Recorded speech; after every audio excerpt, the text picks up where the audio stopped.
The order is already in motion when it is first encountered. It exists before it is understood.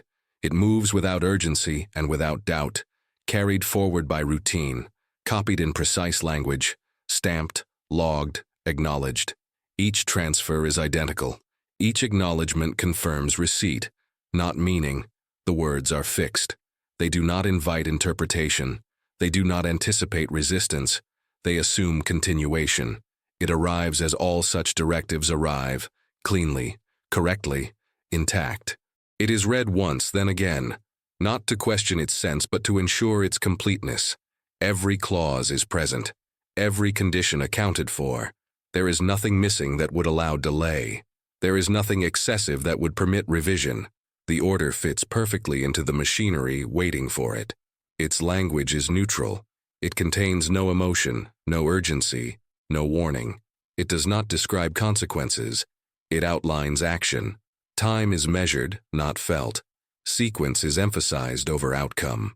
The structure is familiar to those who receive it, recognizable in form even before the content settles. This familiarity creates calm. Calm creates confidence.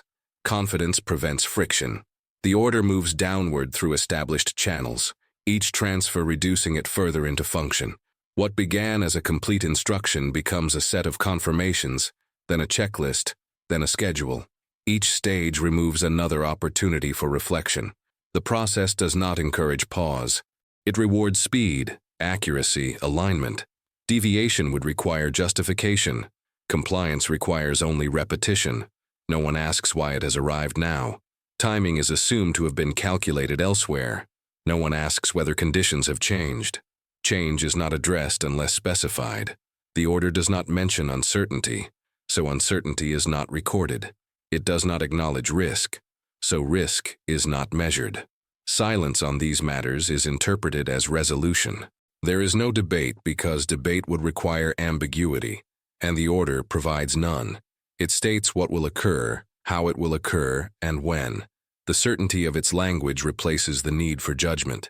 Judgment has already been exercised, somewhere beyond view, at a level that cannot be reached from here. The distance itself becomes authority. As it passes through hands and desks and rooms, it leaves behind a series of confirmations that will later be mistaken for consensus. Each acknowledgement is logged as agreement. Each signature implies understanding. The system records progress, not comprehension. It cannot distinguish between the two. The order does not accelerate. It does not slow. It proceeds at the speed the system was designed to handle without strain. This smoothness is taken as evidence of correctness. Resistance would have created noise. There is none. The machinery functions as intended. By the time the final acknowledgement is made, the order has become irreversible not because it is enforced, but because it has been accepted everywhere it touched. It no longer belongs to any individual.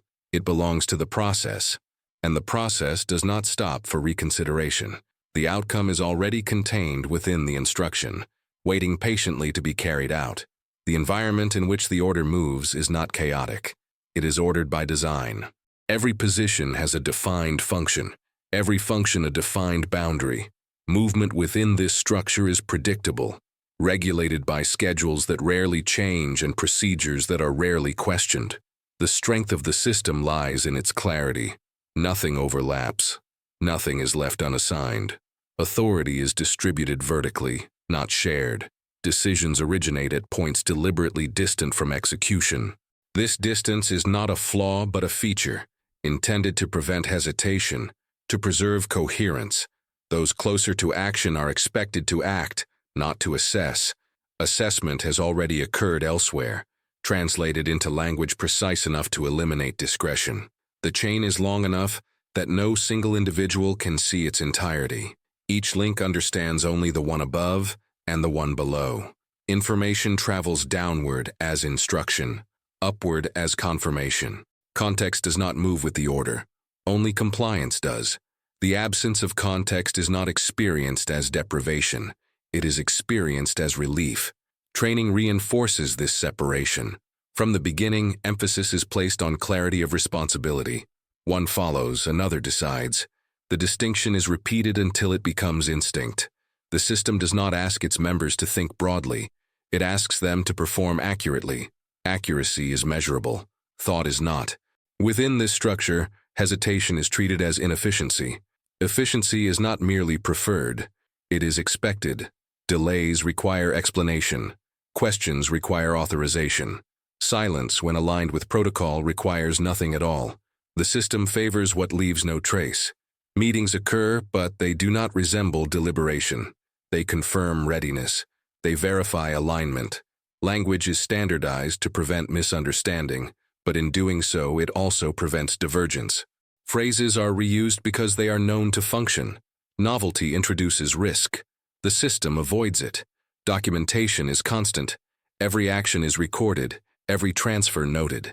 This creates an illusion of oversight. In reality, it produces density rather than clarity. The volume of confirmation becomes indistinguishable from validation.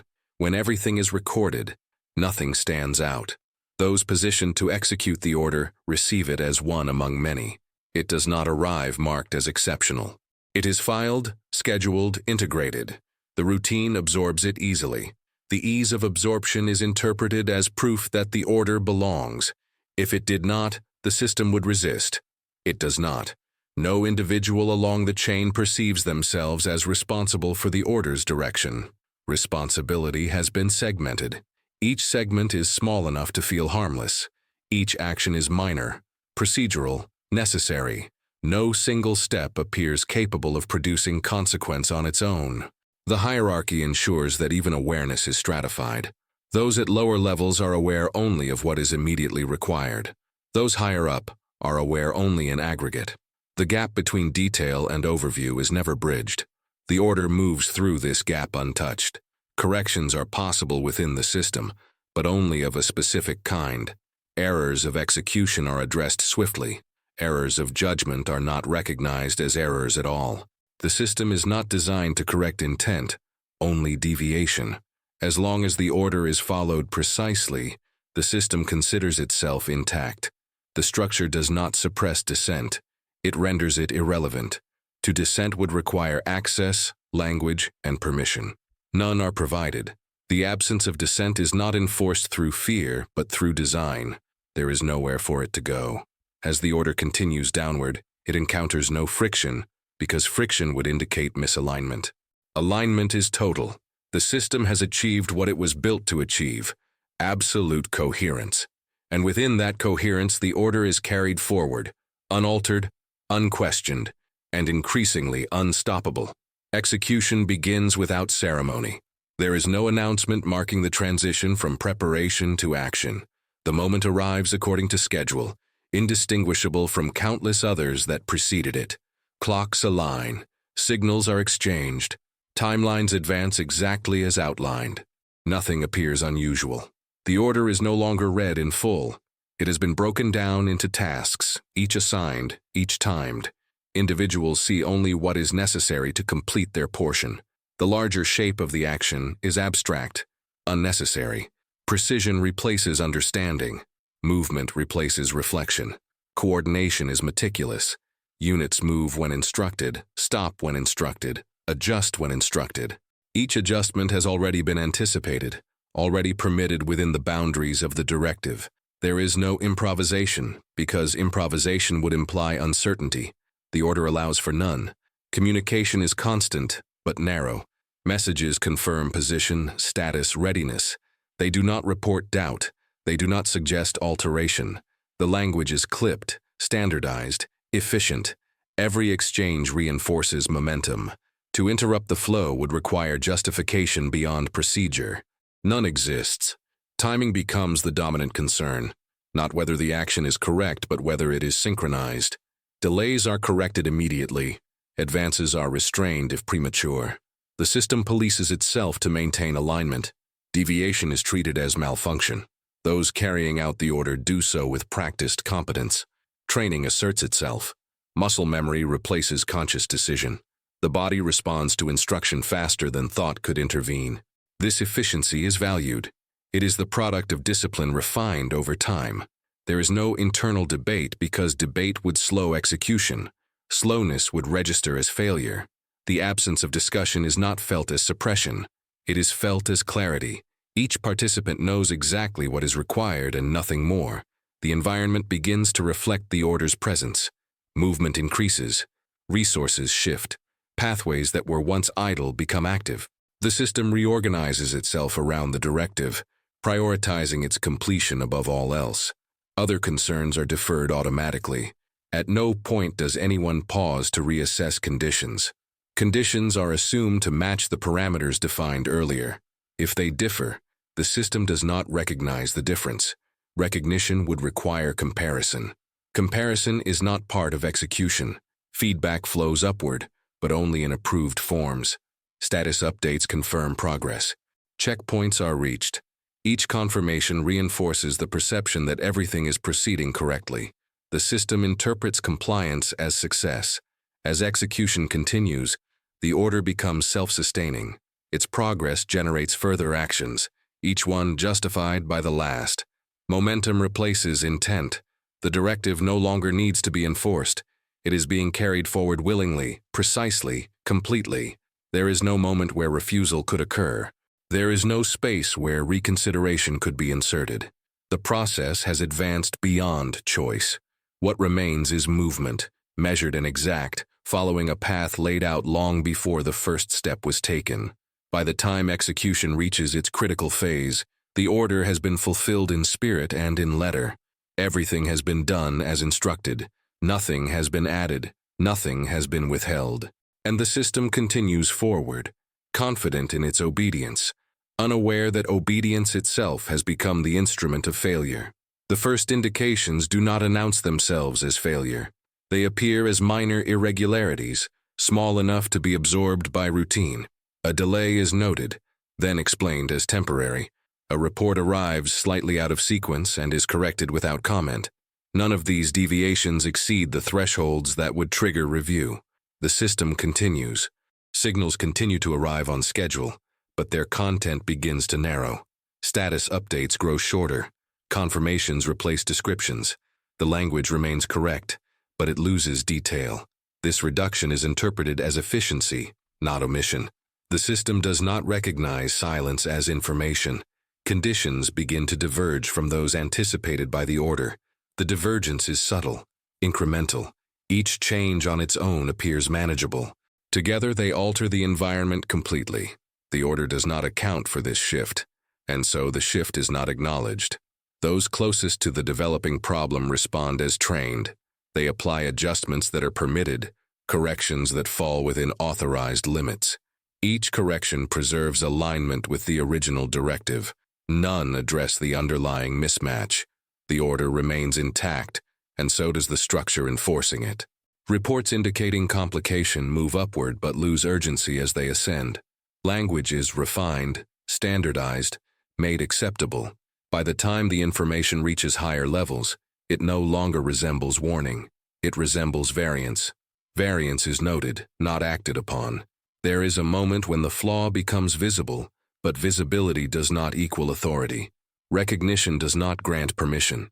Those who see the discrepancy lack the capacity to alter the course.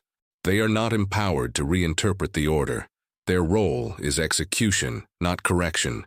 The system responds to emerging difficulty by reinforcing procedure.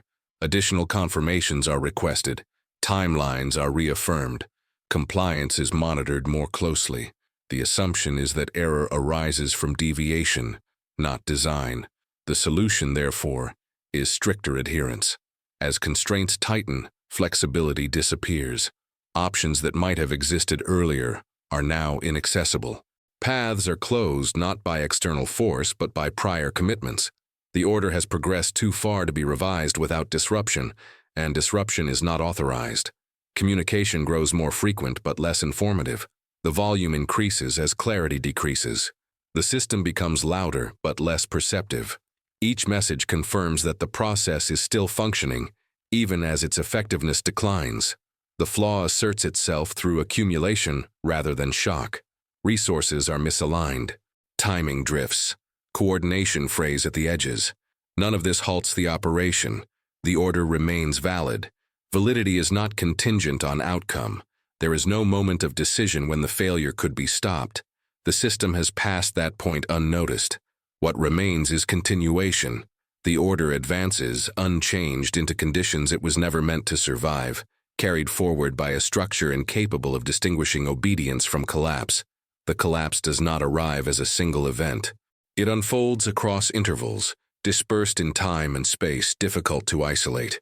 There is no clear moment when success becomes impossible. The system continues to function even as its purpose erodes. Movement persists. Communication persists. Procedure persists. Loss begins to register in reports as absence rather than destruction. Units fail to confirm. Resources fail to arrive. Timelines extend beyond their limits. Each absence is logged, then contextualized, then set aside. The structure processes these gaps as anomalies, not warnings. The order remains active. No revision is issued. No suspension is authorized. The lack of instruction is interpreted as instruction itself. In the absence of change, continuation is assumed to be correct. The system does not possess a mechanism for retreat without command. Scale becomes apparent only after it has exceeded containment. Individual failures aggregate into systemic failure, but aggregation is slow to be recognized. Each component fails within its own boundary. No single failure appears decisive. Together, they are irreversible. Coordination breaks down unevenly. Some elements continue to operate precisely as instructed, unaware that adjacent elements no longer exist in functional terms. The order binds them to actions that no longer align with reality. Accuracy becomes meaningless when context has collapsed. Communication degrades into repetition. Requests are sent and resent. Confirmations are expected and not received. The absence of response is attributed to interference, delay, or misrouting. The possibility of structural failure remains unspoken. The system attempts to compensate by increasing pressure. Compliance checks intensify. Expectations are reiterated. The assumption persists that execution has faltered, not the directive itself. This assumption accelerates the collapse, forcing adherence to conditions that have already dissolved. There are no moments of heroism, because heroism would require deviation. There are no acts of refusal, because refusal would require authorization. What occurs instead is exhaustion, fragmentation, and disappearance from the record. When the order can no longer be fulfilled, it is not declared failed. It simply ceases to generate meaningful action. Movement continues in isolated pockets until resources are depleted or communication ends. The structure does not announce defeat. It records inactivity. By the time the collapse is complete, there is no single point of reference for what was lost. The system does not measure consequence in human terms. It measures deviation from plan. The deviation is extensive. The plan remains unchanged. The order, once precise and absolute, now exists only as a series of unfulfilled confirmations. Its failure is total, but it is never named. The system continues to operate, absorbing the collapse as data, not as judgment, and preparing to move forward as designed. In the period that follows, activity resumes its familiar shape. The machinery does not pause to reflect. It reconfigures quietly, reallocating resources, updating schedules, restoring balance where imbalance can be quantified. The absence left behind is not examined. It is recorded. Documents are finalized. Reports are completed using the same language that preceded the collapse. Terminology remains neutral. Words like adjustment, redeployment, and delay replace anything that might imply conclusion. The order is referenced less frequently, then not at all. Its presence fades without formal acknowledgment. There is no investigation that resembles inquiry. Processes exist to review execution, not intent. Reviews confirm that procedures were followed. Deviations are noted where they can be measured. Where nothing can be measured, nothing is recorded. The structure does not ask what could not be counted. Responsibility disperses naturally. Each segment accounts for its own compliance. Compliance is verified. Verification closes the record.